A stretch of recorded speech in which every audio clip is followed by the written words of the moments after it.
Koridor abadi, mungkinkah Xiaoyan sedang menatap roda gigi yang tak berujung di depannya? Sekali melihatnya, Anda akan merasa seperti terjatuh ke dalamnya. Apa arti emas perbaikan langit? Tuan Zhan tidak mengatakan apa-apa. Xiaoyan mengangkat kepalanya dan menatap roda gigi yang tak terhitung jumlahnya di depannya. Tiba-tiba, roda gigi di depannya mulai mengecil, dan akhirnya membentuk sebuah gambar. Pemandangan di depan matanya sangat asing. Xiaoyan melihat sebuah sosok. Ada garis-garis hitam di sudut matanya, bibirnya hitam, dan dia mengenakan jubah lebar. Dia memancarkan aura jahat yang kuat. Xiaoyan, yang bisa melihat pria berambut putih tanpa pupil melalui celah jubahnya, mengenalinya sekilas. Dia hanya mengenakan jubah, jadi mustahil untuk mengetahui siapa dia dari istana Tianren, dan mustahil juga untuk mengetahui apakah dia adalah Raja Roh. Setelah sosok itu muncul, mata Xiaoyan berbinar dan sosok yang cantik pun muncul. Wajah sosok itu sangat pucat dan tak berdarah, dan sepertinya dia sudah kehabisan tenaga. Sosok itu menggertakkan giginya dan bergegas menuju lubang cacing yang tidak jauh di depannya. Dia ingin melarikan diri, tetapi secara impulsif, sosok berjubah hitam itu tiba-tiba bergerak.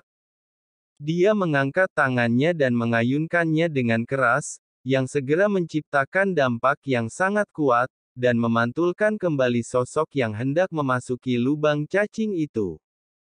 Xiaoyan ingin pergi dengan suara muram, tetapi suara itu terdengar agak familiar baginya.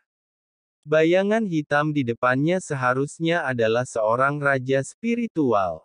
Angin hitam berubah menjadi pedang tajam, menembus tulang belikat sosok cantik itu dan menggantung di udara. Rasa sakit yang amat sangat tak tertahankan, dan Qianying pun meraung kesakitan. Dewa bunga harus mati. Lelaki berjubah hitam itu mengeluarkan raungan rendah, mengangkat tangannya dan menamparkan sosok cantik itu. Kekuatan telapak tangan ini tampaknya tidak begitu kuat bagi Xiaoyan sekarang, tetapi dilihat dari fluktuasi kekuatan yang terpancar dari Qianying, telapak tangan ini hampir 100% pasti akan merenggut nyawanya. Satu serangan telapak tangan saja dan dia pasti mati. Apakah kamu dari istana Tianren? Qianying berbisik pelan, sambil melihat ke arah fitur tanpa pupil, yang masih sangat jelas. Mengetahui keberadaan istana Tianren, tidak mengherankan untuk mengenalinya. Pria berjubah hitam itu tidak berhenti, dan menekannya dengan telapak tangannya. Kau akan tahu setelah kau mati. Tangan pria berjubah hitam itu akhirnya jatuh. Bunyi keras terdengar, dan sosok rupawan itu berubah menjadi garis darah, dan tubuhnya ambruk dan hilang. Tidak, seorang perempuan tua muncul tak jauh dari situ dan melihat sosok rupawan itu disapu bersih oleh telapak tangan.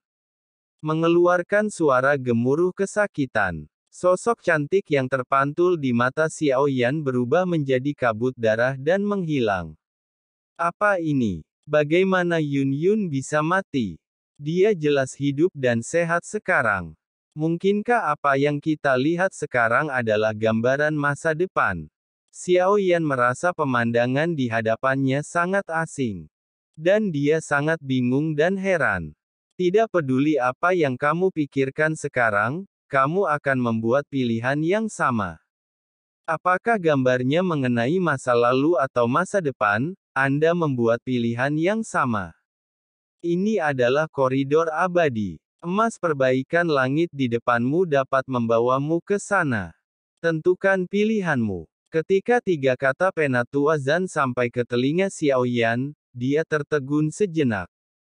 Bagaimana jika saya tidak menggunakan butian jin? Apakah Yun Yun akan mati? Xiaoyan menoleh untuk melihat Guru Zhan dan melihat penampilan Guru Zhan. Sangat mirip dengan Yao Lao, dia pernah berkata bahwa penampilannya juga diciptakan berdasarkan pikiran Xiaoyan. Tuan Zhan memiliki ekspresi yang baik dan berbakti di wajahnya. Dia sudah memberikan jawaban atas pertanyaan Xiaoyan dalam 3 kalimatnya. Waktu bagaikan sungai yang mengalir deras. Ia tidak akan mengubah arah perjalanannya karena ombak kecil. Paling-paling ia hanya akan tergulung dan tenggelam.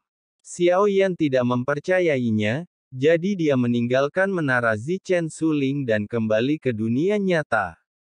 Dia masih relatif tenang saat ini. Bagaimanapun, mereka semua adalah monster tua yang telah bertahan hidup selama hampir 10.000 tahun. Dia masih memiliki karakter seperti itu. Wah, kamu merindukanku begitu cepat. Sang ratu memandang Xiaoyan yang berjalan cepat ke arahnya.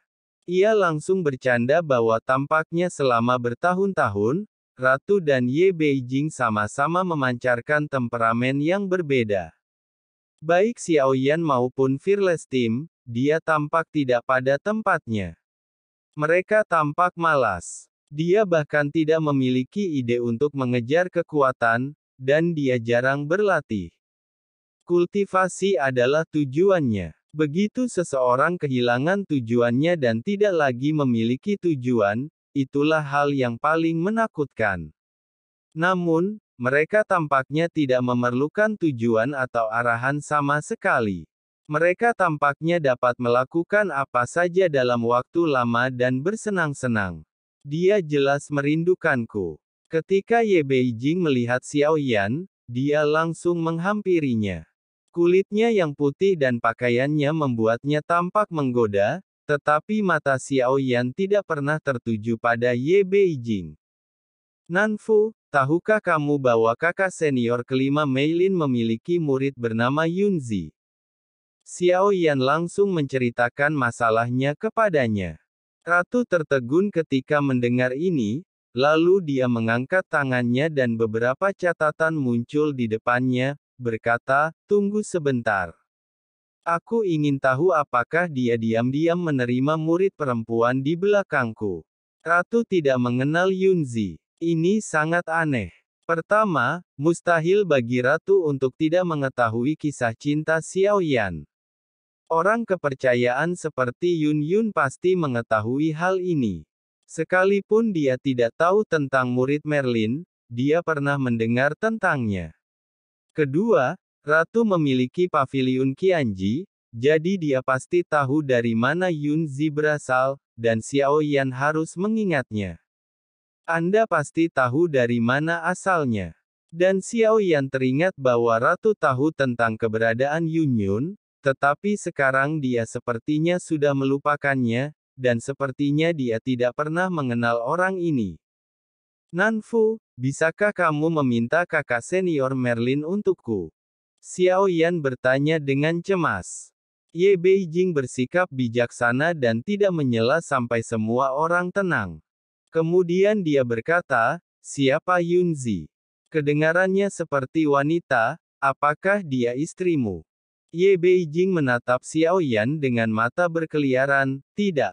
Aku tahu tentang istrinya dan kekasihnya Yunzi, tetapi aku belum pernah mendengar tentangnya. Kecuali wanita dari dunia lain itu ada di Sensi, dia seharusnya tidak punya wanita lain." Sang ratu memandang Ye Beijing dan berkata dengan sangat serius, "Saya sangat cemas. Bisakah Anda meminta bantuan saudara Merlin untuk saya sekarang?" Mata Xiaoyan sedikit menyipit, dan ratu segera mendapatkan kembali ketenangannya. Selembar kertas yang berkilauan dengan cahaya keemasan muncul di depannya. Dia dengan cepat menggeser jari gioknya di atasnya, dan kertas itu menghilang. "Jangan khawatir, dia hanya seorang wanita. Jika kamu tidak dapat menemukannya, Noni akan menjadi orang berikutnya yang harus kamu cari. Ada 2 wanita cantik yang tak tertandingi dan tak ada harapan di hadapanku. Dengan apa yang kamu katakan, bukan tidak mungkin bagi kita berdua untuk berbagi satu orang." Ye Beijing berkata dengan penuh kasih sayang. Setelah berkata demikian, ia melemparkan pandangan genit kepada ratu sambil berkata bahwa jawabannya akan keluar dalam waktu setengah batang dupa. Paviliun Tianji Ratu sangat kuat, bahkan lebih kuat dari yang dibayangkan Xiao Yan. Mereka telah menempuh perjalanan jauh, dan tidak mudah untuk menyampaikan informasi apapun. Surat wasiat yang tampaknya acak itu sebenarnya diselesaikan oleh banyak agen rahasia Paviliun Tianji Ratu pada saat yang sama. Tidak seorang pun menanggapi setelah Ye Beijing selesai berbicara, tetapi dia tidak tampak malu sama sekali. Semakin dia menatap Xiao Yan, semakin terobsesi dia menatap wajah tampannya. Dia menjadi semakin tampan semakin dia menatapnya.